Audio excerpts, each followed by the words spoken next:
Hello everyone, my name is Lieutenant Colonel Matt McPherson and I've recently retired after a long time in the Army. I work for the MCVC in Rotherham, and as part of that project I put a bid into the Heritage Lottery Fund to do a project about the First World War. Having looked at lots of other projects, many were involved with the 100 years, the fighting in the trenches, and there's lots of people doing projects about all them sorts of things. I thought it would be better for Rotherham to find something that goes behind all that and run a project about Rotherham and the people that were left behind, the women, how the war affected our local industry, how the times were before the welfare system, and all those sorts of aspects of the war. And the first thing I'd like to do is thank the Heritage Lottery Fund for their grant. I'd like to thank Wingfield Academy for the considerable contribution that they've made to this, and of course all the people from Rotherham College, the Media Studies course, who produced this video.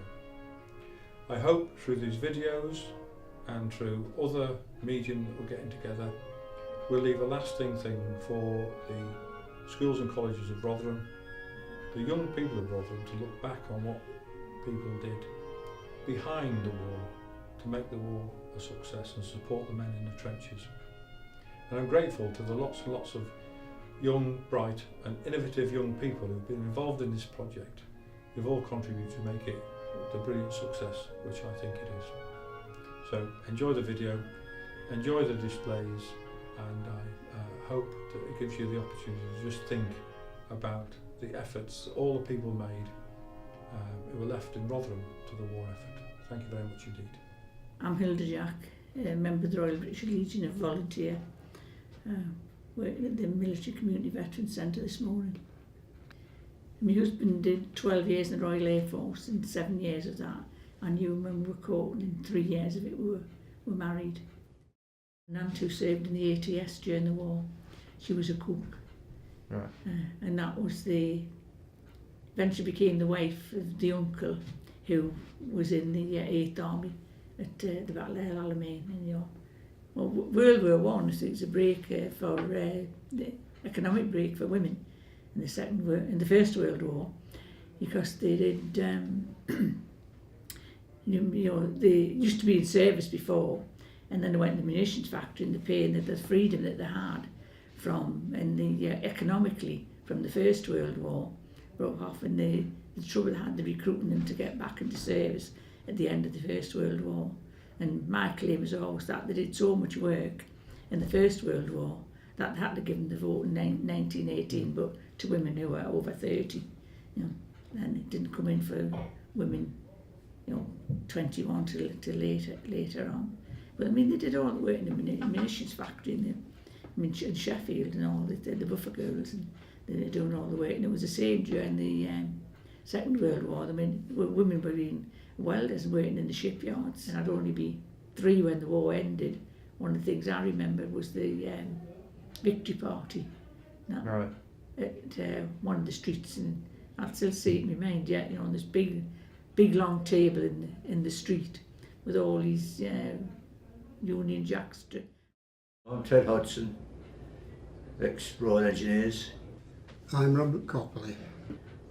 Well, a lot of women took over the men's jobs in the factories.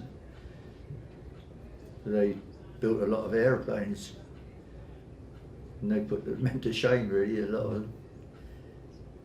And there's a tremendous amount in the First World War, as well as the Second, working in munitions. Up to women doing that. They managed the household. They managed housework and did all things. Other women, they used to work at, well, most of them were steelworks. Yeah, all to do with steel,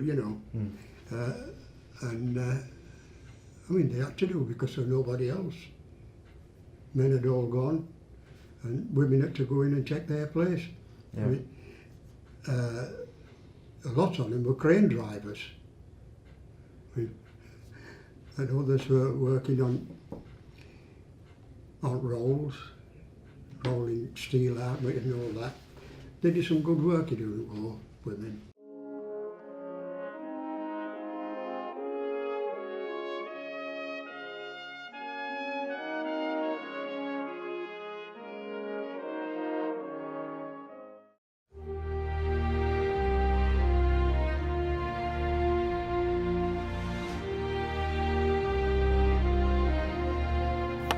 Steel plate products would be steel plate, wire. Steel plate would be required for battleships, for tanks. Corrugated steel, because people talk about corrugated iron and there isn't such a thing, so it's corrugated steel. That would be used to reinforce trenches, girders for trenches, steel for armaments, steel for guns. The whole war relied on steel production.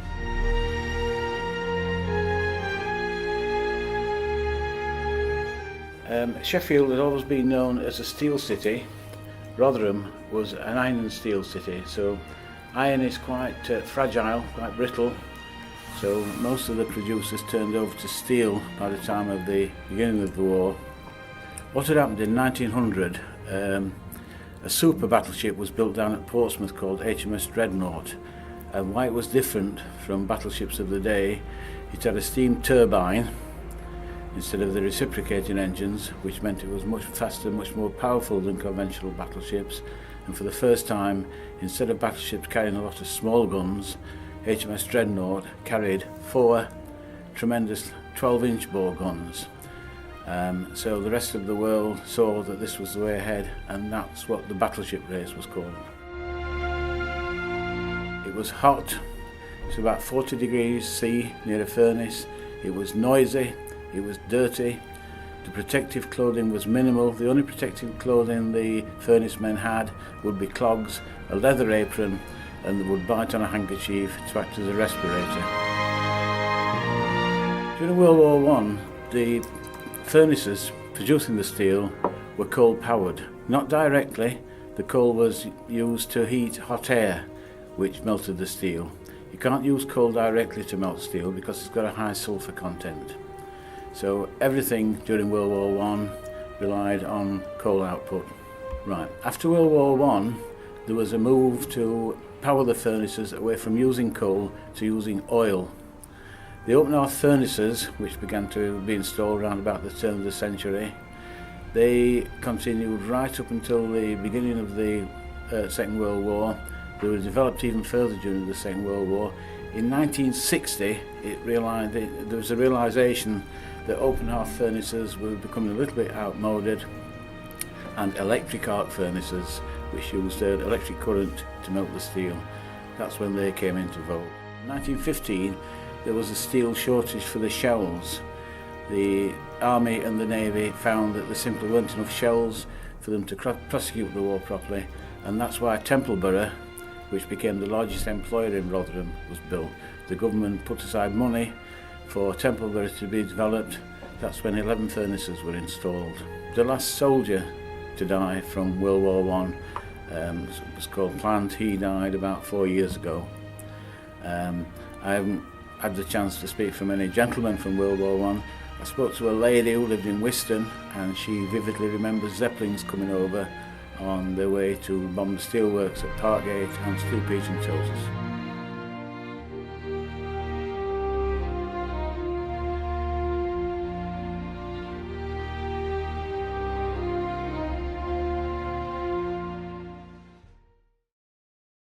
War is a very serious thing.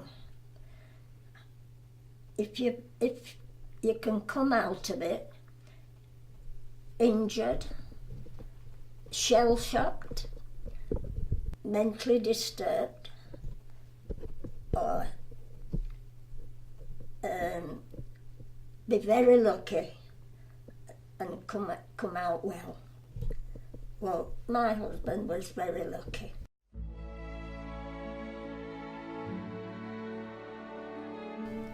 We got married on the 24th by a special licence, and he always used to say that I never gave him chance to change his mind. And I told him that I'd waited 3 years, and I could, he could have come back and found me married to somebody else. And we had this month's leave, and which was very nice. And then he went back to Italy, and I went back to the farm.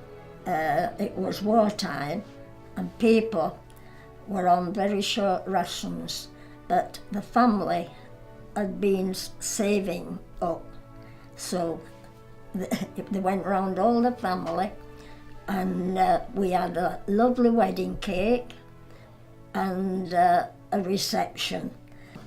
Well, everybody lived in a 4-roomed house that was workers. If you had a big family, my grandma had 13 children. She'd 7 boys and 6 girls, and they all lived. And my father was one of them, one of the boys. And they had a 6-roomed house. And my father said that they had three beds in one room. So I don't know how they got in and out of bed.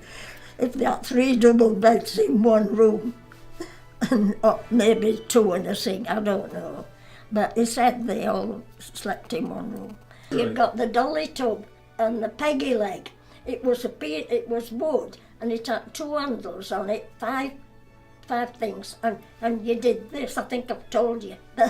And you had this rubbing board, and you used to rub, it was like corrugated, and you rubbed your clothes on there, or got the scrubbing brush if they were too dirty. But all right, carry on.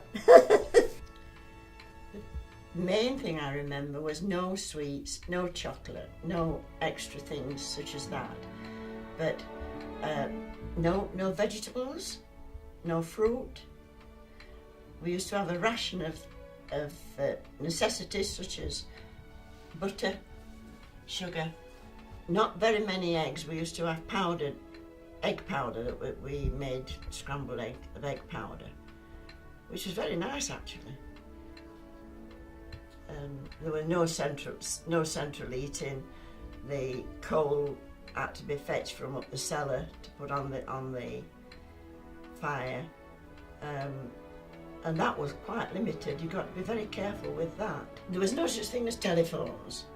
A firm of plumbers who lived quite near to us, they had a phone, and if we wanted anything if we wanted the doctor or anything, we used to go to his house and ask to use his telephone and pay him for using the telephone. The only entertainment we had was the wireless, which if we forgot to get the accumulator charged up, we didn't have a wireless. We had to go every week and have the accumulators charged to keep that going. And I remember listening every night while my dad brushed my hair to the Ovaltinis. We are the Ovaltine happy girls and boys. Used to listen to that every night. I recall as a very small child, we didn't have very much fruit in the way of tins of fruit, but when we did get them, they were very precious. My dad used to cut them into little strips, and on the end of each strip, I put made a paper flower of crepe paper, and then made them into flower arrangements and sold those. And people were very, very pleased to have them because there was so little decoration in homes at that time. I used to do a little bit of the ironing, the handkerchiefs and the plain things, the straightforward things, which health and safety would have gone berserk now had they seen us heating the irons in the fire, getting them out, rubbing them clean and then ironing with them. We were very lucky with the washing. We had a jiffy washer, which you put the hot water in and then shut the lid down and activated it by hand. From that it went through a hand roller into a tub of water to rinse, and then back through the roller. The white ones went into the copper, and the coloured ones went to be pegged out into the yard.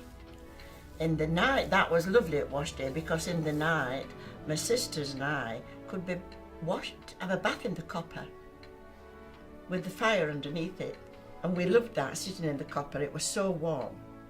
Dad had quite a big allotment, and he grew his own vegetables, potatoes, carrots, peas, all that sort of thing, which was wonderful because we lived well with that. But we used to have a gentleman come round with an horse and cart selling fruit and vegetables, and because we didn't buy any vegetables, we weren't allowed to have any apples or oranges. So to combat that, Dad planted fruit trees. The difference is the technology, obviously, and travel. Everybody has a car now. Most homes have 2 cars. Then nobody had a car, just the really rich people had a car. And I vividly remember Dad coming home from Home Guard and saying he got to go to camp for 3 days for training.